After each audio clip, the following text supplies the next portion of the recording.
Selalulah bersyukur. Selalulah lihat orang yang di bawah kalian, maka kalian akan bersyukur. Karena itu akan menambah nikmatnya Allah. Kaidahnya kata ulama, kalau kita diberikan nikmat, kita lihat orang yang di bawah kita. Kalau kita diberikan cobaan, lihat orang yang di atas kita. Contohnya, kalau kita masih pakai sepeda teman-teman sekalian, jangan lihat orang yang pakai motor. Kita tidak akan pernah bersyukur. Syukuri sepeda, Allah akan pindahkan ke motor. Kita lagi naik motor, jangan lihat orang yang punya mobil. Kita tidak akan bersyukur, lihat orang yang naik sepeda. Kita punya mobil satu tahun 2012, jangan lihat orang yang 2015. Tidak akan bersyukur. Syukuri yang ada. Kita pakai mobil satu, jangan lihat orang yang punya dua mobil. Kita tidak akan bersyukur. Selalu lihat orang yang di bawah, kata Nabi SAW. Kita jalan kaki pun, naik sepeda ada orang jalan kaki. Kita jalan kaki ada orang yang puntung kakinya, gitu kan? Lihat selalu orang yang di bawah, kita akan selalu bersyukur. Dan hanya itu yang Allah minta. Syukuri, alhamdulillah, alhamdulillah. Itu saja. Sebagian ulama salaf dari sahabat dan tabi'in, teman-teman sekalian, kalau lagi bergerak, bekerja, jalan, beraktivitas, lisan mereka kalau tidak lagi ngobrol sama orang, kalau bukan alhamdulillah, astagfirullah, dua saja. Syukuri nikmat Allah, bertobat kalau ada dosa. Ini dua kata kuncinya.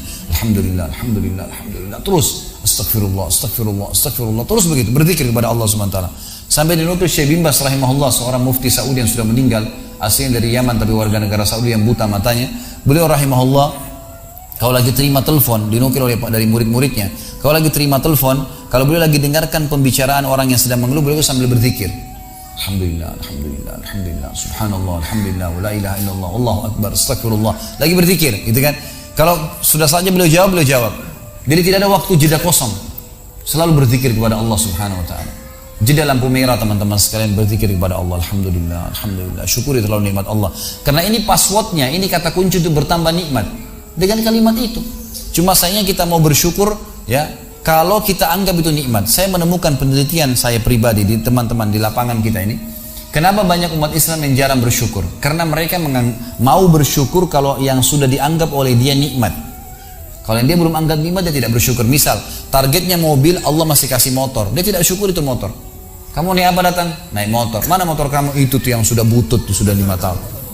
Padahal motor ini sudah banyak ngantar dia kemana-mana. Gitu kan? Coba alhamdulillah ini motor saya Masya Allah berjasa. Insya Allah sebulan kemudian Allah ganti. Gitu. Syukuri dulu yang ada. Gitu kan? Orang banyak mengeluh, tidak mau bersyukur. Karena dia belum anggap nikmat. Dia targetnya rumah besar, Allah masih kasih rumah kecil. Tidak disyukuri. Ini rumah saya, tapi sering gini, tapi masih kecil, tapi masih begini. Ada orang subhanallah dari pertama ketemu sampai pisah semuanya keluhan. Istri saya begini, suami saya begini, pembantu saya begini, kerjaan saya begini, semua keluhan. Tidak pernah lisannya mengatakan alhamdulillah. Bagaimana Allah mau tambah nih? Gak mungkin. Baik, tingkatan manusia. Kalau kita diberikan cobaan, lihat orang yang lebih berat teman-teman sekalian. Kalau kita flu, ada orang flu dan demam. Jangan lihat orang yang sehat, karena kita tidak bersyukur, gitu kan? Atau kita tidak bisa sabar. Kalau kita flu dan demam, ada orang flu demam rematik. Kita flu demam rematik, ada orang stroke. Kita stroke, ada orang meninggal. Maksimal mati, gitu kan? Baik, ada orang yang lebih berat daripada kita, maka kita selalu bisa menjalani kehidupan, gitu kan? Harus begitu memang konsepnya. Dan kata para ulama, manusia ada 3 tingkatan. Tingkatan pertama, tingkatan orang yang paling bawah, bobrok sekali. Dikasih nikmat tidak pernah bersyukur, apalagi cobaan. Ini orang dari pertama ketemu sampai pulang tadi keluhan semua. Semuanya keluhan, tidak pernah lisannya bilang alhamdulillah. Bagaimana keluarga kamu? Istri saya cerewet, suami saya jahat, ini, kerjaan saya tidak baik, saya kerja begini. Padahal dia hidup nih, nafasnya masih masuk gratis nih, nafas. Padahal kalau dia sesak nafas, bayar tabung berapa juta tuh di rumah sakit. Masih bisa bernafas, tidak bersyukur kepada Allah SWT. Ini manusia paling bobrok. Apalagi kalau cobaan datang, flu satu kampung tahu dia flu tuh. Ada golongan yang kedua, orang mukmin. Ini standar, kata Nabi SAW, ajaban di amri mu'min. Sungguh mengagumkan perkara orang mukmin. Wala yakunu dzalika illa lil mu'min. Dan itu tidak dimiliki kecuali orang beriman.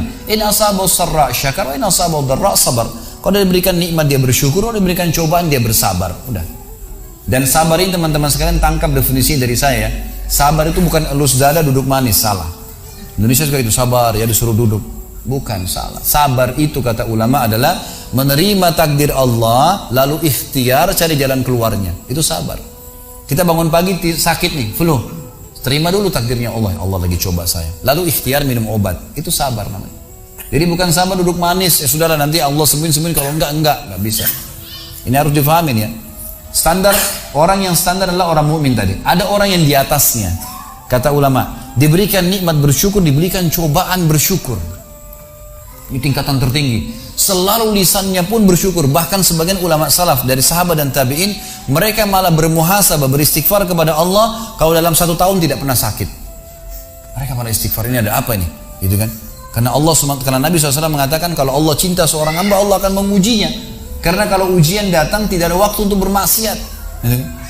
Mana ada waktu bermaksiat kalau lagi sakit, lagi ada cobaan, lagi ada utang banyak dipikirin, gitu kan? Gak ada waktu untuk maksiat. Tapi kalau lagi leha-leha, semuanya lagi ada, terbuka sekali itu syaitan. Dikipas-kipas sama syaitan, ayo zina, ayo gini, ayo ke diskotik, ayo gini, buat ini, gak apa-apa nanti taubat. Ini digoda sama syaitan. Nah, tingkatan ini tertinggi teman-teman sekalian. Bagaimana memahaminya? Bagaimana kalau diberikan nikmat bersyukur, baiklah. Setiap minum alhamdulillah, makan alhamdulillah, apa saja alhamdulillah. Dan kita tahu, habis minum baca alhamdulillah, habis makan alhamdulillah, bangun tidur alhamdulillah. Tujuannya supaya nikmat itu terus bertahan dan bertambah, gitu kan? Baik. Kalau kita diberikan cobaan, bagaimana caranya bisa bersyukur? Ulama berikan gambaran dengan cara tadi menggunakan kaidahnya, membayangkan sesuatu yang lebih berat daripada itu. Misal, ini saya kasih contoh. Kalau ada seseorang pulang ke rumahnya, kemudian ditemukan rumahnya kebakaran. Apa yang harus dilakukan? Di dalam Islam teman-teman sekalian, kalau sesuatu sedang terjadi, kita dianjurkan untuk tidak bertanya kenapa terjadi. Sudah selesai, kata Nabi SAW, kalau terjadi sesuatu pada kalian, ucapkan qaddarallahu ma syaa fa'al. Allah sudah takdirkan, Allah berbuat yang dia mau. Sudah selesai, gitu kan? Kalau kita pulang ke rumah, ternyata rumah kita kebakaran. Yang kita harus lakukan dalam Islam, kata para ulama, tidak bertanya kenapa kebakaran, tapi solusinya. Apa jalan keluarnya? Baik, panggil tetangga, ambil air, telepon pemadam kebakaran, ikhtiar. Itu tugas kita. Kalau lagi datang musibah, kita ikhtiar, gitu kan? Sambil menikmatin prosesnya.